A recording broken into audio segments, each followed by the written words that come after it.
Joe Biden সরকারের খুবই বিশ্বস্ত মিত্র কিন্তু আমাদের বর্তমান বাংলাদেশে যিনি অন্তর্বর্তী সরকারের প্রধান আছেন ডক্টর মোহাম্মদ ইউনূস। ভারত যেই ইস্যুটা নিয়ে যে ট্রাম্প কার্ডটা খেলার চেষ্টা করছে, ইভেন ভারতের আমজনতার কাছে বাংলাদেশ সম্পর্কে বিভিন্ন ধরনের মিথ্যা, গুজব, উদ্ভট যে সকল তথ্য ছড়িয়ে দিচ্ছে বা একজন আইনজীবীকে দেখিয়েছে যিনি চিন্ময় কৃষ্ণের আইনজীবী এবং তিনি মব জাস্টিসের শিকার হয়েছেন, কিন্তু পরক্ষণে দেখা গেল এটা পুরনো একটা ভিডিও, পুরনো একজন ব্যক্তিত্ব। এরকম নানান ইস্যুতে ভারতের গণমাধ্যমগুলো যখন তাদের দেশের জনগণকে উস্কানোর চেষ্টা করছে যে বাংলাদেশে সংখ্যালঘুদের ইস্যুটাতে খুবই খারাপ অবস্থা, তখনই ডক্টর মোহাম্মদ ইউনূসের পাশে দাঁড়িয়েছে মার্কিন যুক্তরাষ্ট্র। মার্কিন যুক্তরাষ্ট্রের একটা প্রতিবেদন টোটালি ভারতের যে খেলার ছকটা ছিল সেখানে পানি ঢেলে দিয়েছে। এখন ভারত কি বলবে? ভারতের যে গদি মিডিয়া আছে তারা মোটামুটি তাদের জনগণের কাছে, আমি ভারতের যারা আছেন আমাদের ভিডিওগুলো দেখেন, বরাবরই বলার চেষ্টা করছি আপনাদের কাছে যে তথ্যগুলো উপস্থাপন করা হচ্ছে অধিকাংশ তথ্যই ভুল। ইভেন বর্তমানে আমাদের সংখ্যালঘু ভাইদের প্রতি রাইট নাও বা আওয়ামী লীগ সরকার আমলে তো প্রশ্ন ছিল না, বাট এর পরে কি আসলে প্রশ্ন উঠে আসছে পলিটিক্যাল পয়েন্ট অফ ভিউ, এর বাহিরে ধর্মীয় পয়েন্ট অফ ভিউতে হিন্দুরা কি নির্যাতিত হচ্ছে? না।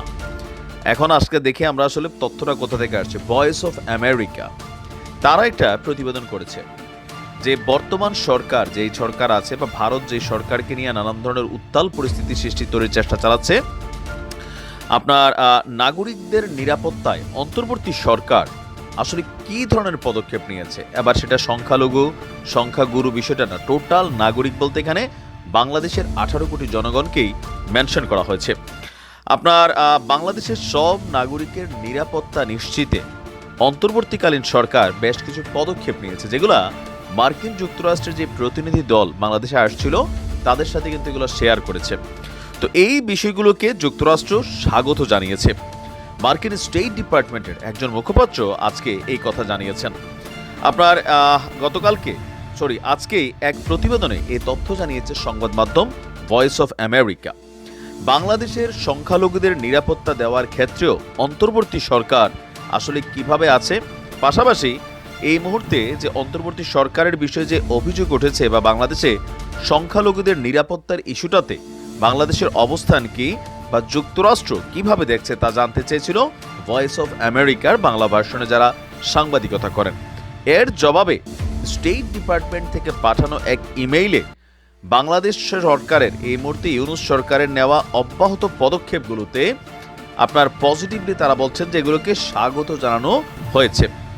মার্কিন পররাষ্ট্র দপ্তরের এক মুখপাত্র বলছেন, আমরা সংখ্যালঘু সম্প্রদায়ের সদস্যদের উপর সহিংসতা এবং তাদের প্রতি অসহিষ্ণুতার যে কোনো ঘটনার প্রতি নিন্দা জানাই এবং শুধুমাত্র সংখ্যালঘু না, বাংলাদেশের সব নাগরিকের নিরাপত্তা নিশ্চিত করার জন্য অন্তর্বর্তী সরকারের নেওয়া যে পদক্ষেপগুলো তারা সামনে এনেছে প্রত্যেকটা পদক্ষেপকে আমরা স্বাগত জানাচ্ছি। বাংলাদেশের সংখ্যালঘু সম্প্রদায়ের উপর যে নিপীড়নের ঘটনা ঘটেছে তা নিয়ে স্টেট ডিপার্টমেন্টের বক্তব্য, যুক্তরাষ্ট্র ধর্ম বা বিশ্বাসের স্বাধীনতা, মত প্রকাশের স্বাধীনতা, শান্তিপূর্ণ সমাবেশ সংগঠন করার মৌলিক স্বাধীনতাকে সমর্থন করে। বলা হচ্ছে যে আমরা নিয়মিতভাবে বাংলাদেশের অন্তর্বর্তী সরকার সহ আমাদের সব অংশীদারদের কাছেই সেই সমর্থন জানাই। তো এখানে ইসকনকে যেই বক্তব্যটা আসছে এবং চিন্ময় কৃষ্ণ দাস ইস্যুতে একটা প্রশ্ন ছিল, তো সেই প্রশ্নে স্টেট ডিপার্টমেন্ট বলছে বাংলাদেশের আইন অনুযায়ী এবং সংবিধানে যে অধিকারগুলোর নিশ্চয়তা দেওয়া হয়েছে তার আলোকে এই ইস্যুগুলো সমাধান করার দায়িত্ব বাংলাদেশের।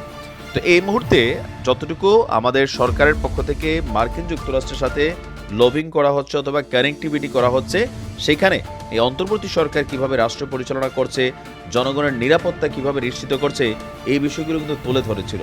আর এগুলো তুলে ধরার পর মার্কিন যুক্তরাষ্ট্রের সরকার যাচাই বাছাই করে বলছে সরকার যে পদক্ষেপগুলো নিচ্ছে প্রত্যেকটা ওয়েলকাম জানানো হয়েছে। তার মানে ভারত যেগুলো প্রচারিত করতে চাচ্ছে সেগুলো কিন্তু কোনোভাবে কাজে দিচ্ছে না। তবে ট্রাম্প প্রশাসন আসার পরে অন্য কিছু ঘটবে। আগেই একটা ওয়ার্নিং দিয়ে দিলাম, কারণ আন্তর্জাতিক গণমাধ্যমগুলোকে ঘাটাঘাটি করি তো বিভিন্ন জায়গা থেকে যতটুকু বাতাসটা তৈরি হচ্ছে যে ট্রাম্প প্রশাসন ভারতের চোখেই বাংলাদেশকে দেখবে। ইভেন বাংলাদেশ সম্পর্কে ডক্টর ইউনূস সম্পর্কে ট্রাম্পের কিন্তু নেগেটিভ ধারণা অলরেডি তার ব্রেইনে ঢুকে গেছে।